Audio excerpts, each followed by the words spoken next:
Welcome back to another video of BrownBoys Talk Footy. And we just like to thank you for the tremendous support on the previous video. Thanks to all 7 of you who watched it. It really makes a big difference to all of us. So in this week's episode, we're going to be discussing what the top 4 teams behind Manchester City need to win the league next season. Now we know City have been incredible. They've done some good business and they got 100 points last year. But realistically, they're not going to match the 100-point total, and maybe they get 90-95 points. So for the sake of this video, we're going to be talking about the different teams. We're going to go through United, Arsenal, Spurs, and Chelsea, and look at the kind of signings, tactics, and the squad development that they need to do in order to catch Manchester City. For the sake of the video, we're not going to talk about Liverpool because they've sorted the team out with Alisson, Fabinho, Keita and Shaqiri, and they've realistically exhausted the transfer budget. And as of now, they are City's closest challengers. So we're looking at the 4 teams behind them who could go on and catch Manchester City. So for this video, we have myself, Danish, Vyoam and KJ. Since he's a passionate United fan, he's going to tell us what United need to win the league next season. Yeah, I absolutely hate United, but I'll still do this.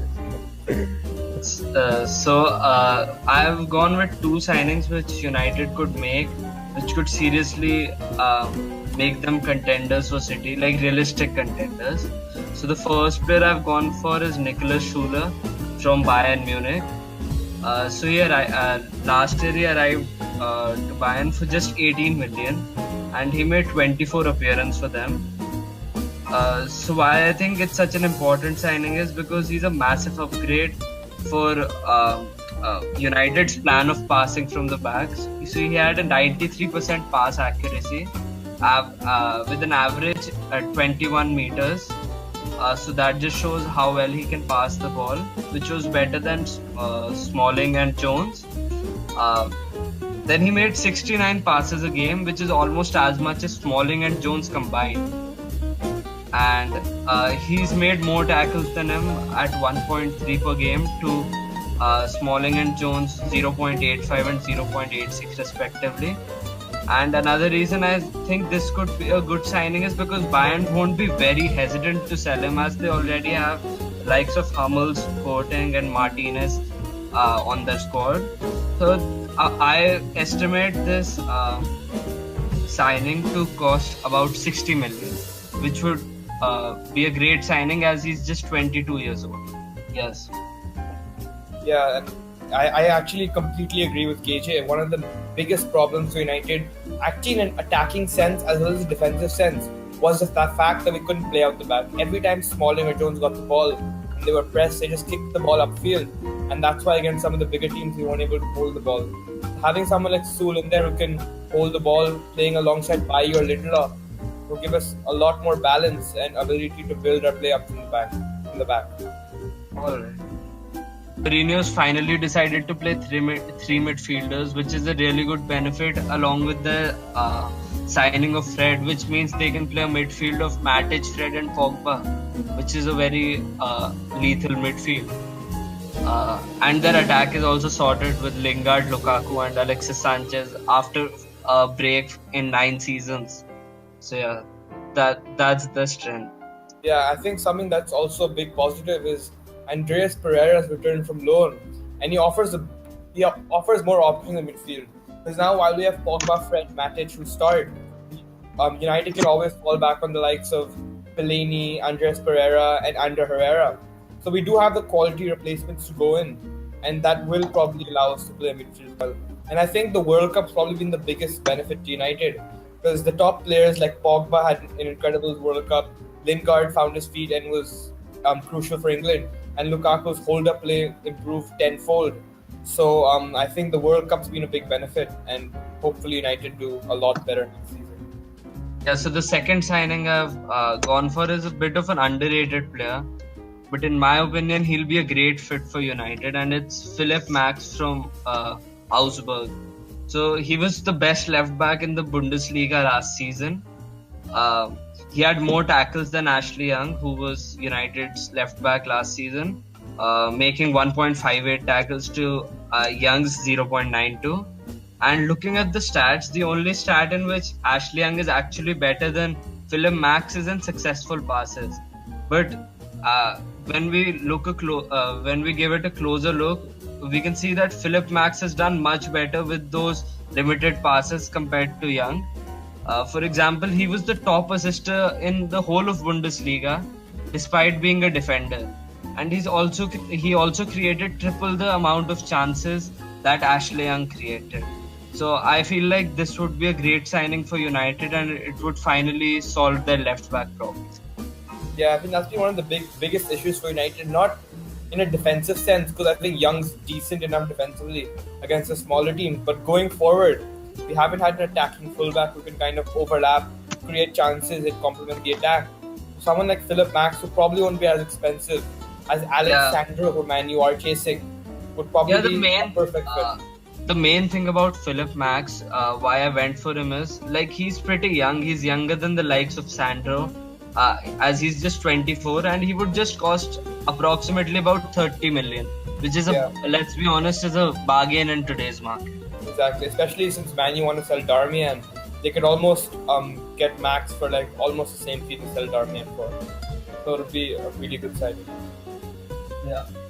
So I think that's enough for United. So KJ, you want to run us through the starting 11 you think will be United's main team next season, or should be the main team? Yeah, so in goal it obviously has to be David De Gea. In my opinion, he's the best player in the Premier League. Mate, you haven't seen Lee Grant in preseason. What a beast. Yeah, good point. Alright. At right back, for now, I'd go with Antonio Valencia, though I'd expect Diego Dalot to be transitioned into that position eventually. Yeah, I think if you don't sign a left back, he might like cover the left back because he can play there. But I think end of this season, beginning of next season, he'll become the starting right back. Yeah, I'd go with the first new signing I said, which was Nicholas Schuler. Then at left back, I'd put Philip Max, which is my other signing. I definitely Lindelof. Yeah. Paul and Jones just aren't good enough. Lindelof, and if Rojo can find his feet, I actually rate Rojo, so he could also be a potential back. I think if we sign a centre back, one of Smalling and Jones will definitely leave. Yeah, I'd go with Pogba, Fred, and Matic, as you have one out-and-out defensive midfielder in Matic, then a box-to-box midfielder in Fred. And in Pogba, you have a midfielder who can do that, but with the help of Matic and Fred, most people would hope that Pogba finally gets a more advanced role and show his talent. Because, in my opinion, he's one of the best passers in the Premier League as well, but he's hardly able to show that. We saw all those long passes he played to Mbappe. If he can get some more of those going to the likes of Sanchez, Lingard, Lukaku, United could be deadly on the counter, especially next season. Yeah, and he could be really prolific as well, playing in a more advanced role. Yeah, I'd actually expect Pogba to, in all competitions, 10 goals, 10 assists, if he reaches his potential next season. Yeah, I'd agree with that. Then in the forward line, I'd go with Lingard. Lingard, I'd simply go with because he's played well for Mourinho over there, and you would not want to change something which is working right now. Then at striker, Lukaku obviously, and Alexis Sanchez should finally play well after a good break, as I said before. Yeah. That would be my line. Just final thoughts. Do we think Martial is leaving or no? Yeah, he is leaving. But I see him. I'd prefer him to leave because it's obvious he doesn't want to be at the club anymore. And plus, if we get 60 million, then we could go and sign another right winger potentially, who's good enough. Yeah, and I'd really want Martial, even though I'm a Chelsea fan. Though I'd love him at Chelsea, I feel like Dortmund is the perfect fit for him. He'll get to play as a striker in in Favre's 4-4-2 system, which gives freedom to the strikers and puts the rest of the team just to create and defend. So that would really suit Martial, I think, if he's played as a striker at Dortmund. Although I'd hate to see him go, I just can't see anything else happening. So yeah. Honestly, I think Alexis Sanchez is signing just because, before Sanchez signed, Martial won United Player of the Month 3 months out of the 6 before Sanchez signed. So it just shows he was actually in the form of his life. But you can't pass up on Sanchez, and I think that affected him mentally, and he lost his place in the team. So he's definitely leaving. In my opinion, Sanchez's signing was really bad. I think because not only did y'all pay like a lot of wages to him, but he's also an aging player, and he might, in my opinion, he'll play well this season, but I don't Yeah. see him doing very well after that. In And hindsight, I think On the other hand, Martial had momentum, and he's much younger than yeah. Sanchez. So In I think hindsight, Mourinho's we just didn't even desperate. need Sanchez for that season in particular. If we had held off and if we weren't paying these wages to him, we could have easily brought in a right winger, which is what we need, not a left-sided player. We have enough of those. So I think it was a bad decision on the part of Mourinho to go for. Okay, so let's move on. Let's go to Tottenham Hotspur. Danish. So that's the end of the video. We initially had four parts of this video planned. Man United with KJ, Spurs with me, Chelsea with Vyoam, and Arsenal with Zorawar. But alas, we had to split this into 4 videos because I'm going to spend too much time editing these videos. So yeah, if you guys enjoyed this video and if you want to see more, just click the like button, subscribe if you want to, and we're Brown Boys, and maybe we'll talk for you later on. See ya, peace.